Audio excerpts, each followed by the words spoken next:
Assalamualaikum warahmatullahi wabarakatuh. Saya Fitriatul Maksumah dari kelas A Bahasa dan Sastra Arab dengan NIM 530402116. Dalam video ini saya akan menjelaskan terjemahan dari Akhlak Tasawuf halaman 28 sampai 30 mengenai karakteristik maqam dan penjabaran tentang dzikir. Maqam adalah keadaan-keadaan yang harus diusahakan oleh seorang salik yang tidak datang dengan sendirinya. Keberhasilan seorang hamba Allah sampai kepada maqam tidaklah terjadi kecuali dengan kepayahan dan kesulitan.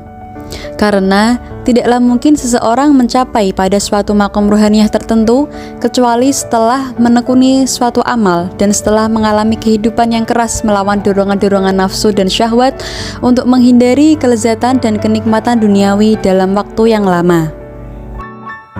Pembahasan selanjutnya ialah tentang kriteria-kriteria maqam.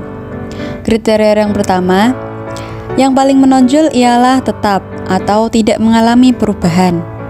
Kriteria yang kedua, maqam tidak datang dengan sendirinya. Kriteria yang ketiga, orang yang dianugerahi maqam akan dimantapkan kedudukannya oleh Allah Subhanahu wa Ta'ala, yakni orang yang telah mencapai suatu maqam rohaniyah tertentu, ia tidak akan lengser atau turun dari kedudukan tertentu. Kriteria yang keempat yaitu maqam memiliki urutan ke atas vertikal. Suatu maqam masing-masing menghimpun kesempurnaan-kesempurnaan maqam di bawahnya. Misalnya, seorang salik yang telah sampai ke maqam yang namanya zuhud, membenci dunia, maka berarti ia sudah melewati maqam taubah, dan maqam seorang zahid mengandung maqam taubah. Nah, pembahasan selanjutnya ini sekilas tentang zuhud.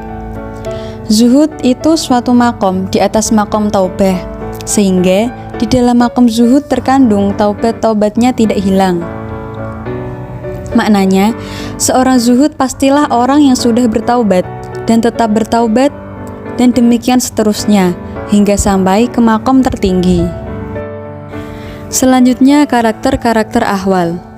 Adapun karakter ahwal yang paling menonjol adalah hal adalah keadaan hati yang tidak permanen. Dia datang dan pergi.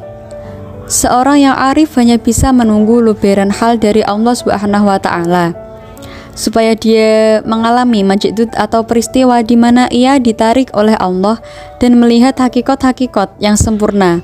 Karena itulah dikatakan seorang yang ma'rifat adalah anak waktunya. Maksudnya, dalam pernyataan menunjukkan bahwa seorang yang ma'rifat atau yang arif sejati adalah orang yang menanti waktu turunnya masuknya hal ke dalam hati. Hal merupakan anugerah yang Allah karuniakan kepada hambanya. Hal ini berbeda dari maqam atas dasar bahwa sebuah maqam menuntut adanya suatu dari hambanya.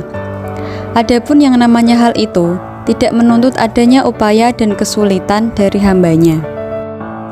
Namun, meskipun maqam dan hal itu berbeda karakteristiknya, tapi karakter yang paling dasar atau fundamental adalah dzikrullahi ta'ala. Maka, dzikirlah yang membuahkan maqam dari maqam yang mengesahkan Allah. Dzikir itu tentu dzikir yang tidak sembarang dzikir, lebih utama dzikir yang mendapat sanadnya.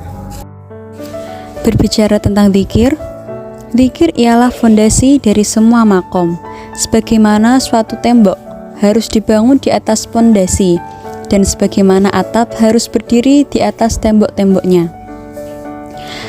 Dzikir sendiri tentu ada maknanya, yakni 1. Dzikir itu maknanya Al-Quranul Karim. 2. Bermakna sholat Jum'ah. 3.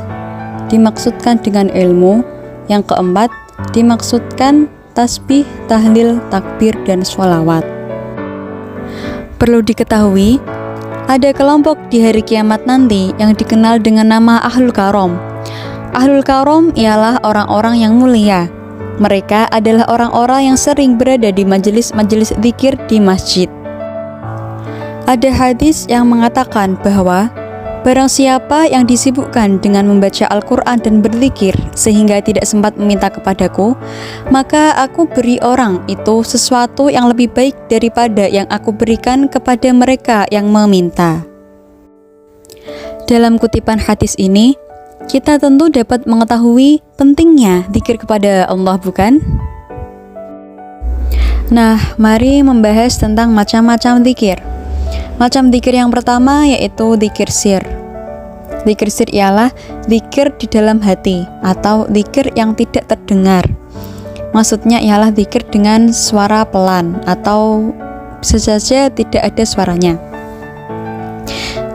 Macam zikir yang kedua yaitu zikir jahar atau zikir yang terdengar dari luar. Zikir dengan mengeluarkan suara atau bunyi. Macam zikir tersebut ada dua, tetapi para ulama menetapkan bahwa zikir jahar atau keras itu lebih utama daripada zikir sir, dengan syarat jika tidak dimaksudkan riya atau pamer, dan juga tidak menyakiti atau mengganggu orang yang sholat, orang yang membaca Quran, atau orang yang sedang tertidur. Ada juga catatan, zikir khafi lebih baik jika kita masih khawatir riya atau karena terganggunya orang sholat atau tidur. Sedangkan zikir keras lebih utama di luar ketentuan tersebut karena di dalam zikir yang jahar terdapat usaha yang lebih keras daripada zikir sir.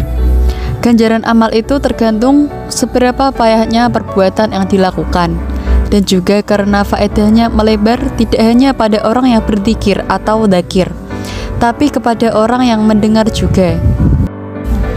Dan zikir jahar itu membangkitkan pembacanya, bahkan untuk mendorongnya untuk berpikir akan kalimat yang ia zikirkan dan mengarahkan pendengarannya, dan mengusir rasa kantuk dan menambahkan semangat.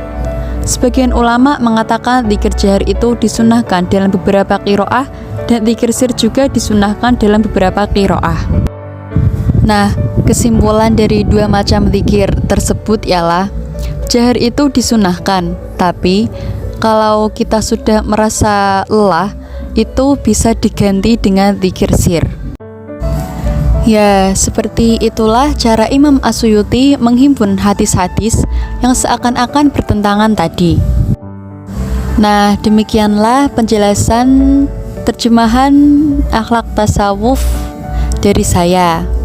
Terima kasih, semoga bermanfaat bagi semua para pembaca ya. Saya Fitratul Maksumah pamit undur diri. Wassalamualaikum warahmatullahi wabarakatuh.